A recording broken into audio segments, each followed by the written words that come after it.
Witwa ngo iki? Patino? Munyumvira ibyo nababwira mwibintu twambwiye yabyumvishe. Ubu ngubu witwa Yasin. Je nkaba Sharifu. Sumayire. Nanjye nkaba Sheikh Abdurrahman Latif. Wiyise amazina wongeraho na titre? Iye titre. Ngo she aho nushaka kuza kurya umuceri mwinshi ukaturusha. Ahubwo mugize Imana sinongeraho na mufti. Ngo mufti ariko nyine uri muri gereza ko nta mufti bari bajya mu gihugu kimwe. Harya. Ubwo se Imana ntago baratubaza dusengera buri. Barahatubaza. Muravuga ko musarira he? Ku musigiti w'Inyamirambo. Ako se wo mukafiri gusarira ku musigiti w'Inyamirambo. Gerotse kubona utonze umurongo ahantu bacuriza ibira. Nanjye hano Inyamirambo ndakubona. Nuko ubwo batinze kubyuka. Ngiye nkunda gusara muri nebatura kenshi. Kabatu. Abayisilamu nta nibatura bajya bajyamo we mayonnaise. Sibyo se namubwira ngo uyunguye. Nyaxo watuje musiki ibintu turi buvuga ari byo twibeshe atari byo.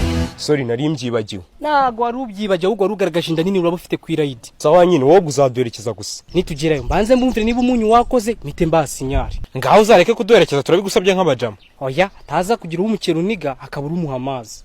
Wumve nkomye. Nyaxo ratatubwira ukuntu gahunda ipanze kuri uyu munsi. Gonyaki nako Sheikh Abdurrahman Latif. Akuguze iki cyo kizini kunyiyitisha. Nshobora kumbuza uwari.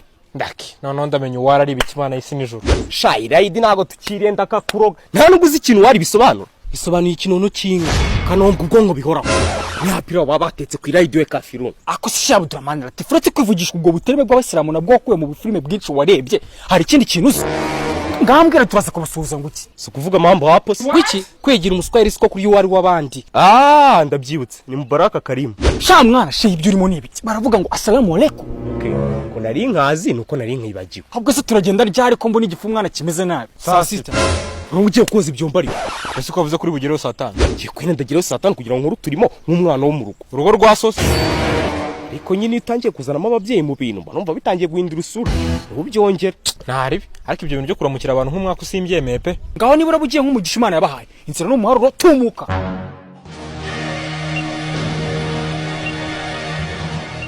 Ikisi. Niki mutabona ko nanjye nemeje ko tugomba kubazindukira izo saa. Kare kose subundi. Ahubwo se mani nimumbwira amakanzu y'abayisilamu tuyakurahe. Ndumva nari natiye amakanzu 8. Hano turi 1 2 3 4. Hazubirayi turi bane gusa. Ongeraho ngo amakanzu watigise adukubye kabiri.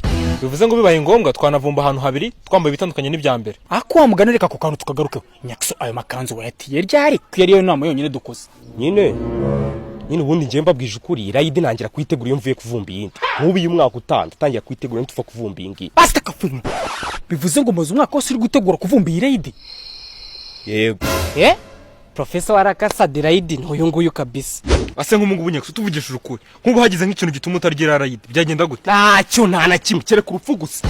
Kuko niba uri gutekereza indwara nta ndwara yatuma nivumbira irayidi ngiye. Nakemera ngagenda na serum muri mufuka w'ipantaro. Maye nka rero.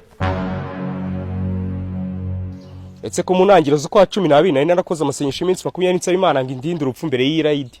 Urumva ni Imana yumva abagaragu bayo ntirazima kurya irayidi. Nacera umuntu azagakandada. Niyo nahita nipfira kabisa. Ko ndemeza na shidika yakura muceri wanakubesha no mu rupfu. Ariko uriya muceri menya ko kaba arimo haramu nyinshi. Ibyo mvuze naga ari byose. Reba wanditse mu ikayi yawe urebe igisobanuro cya 6. Haramu bisobanura ikiziririzwa.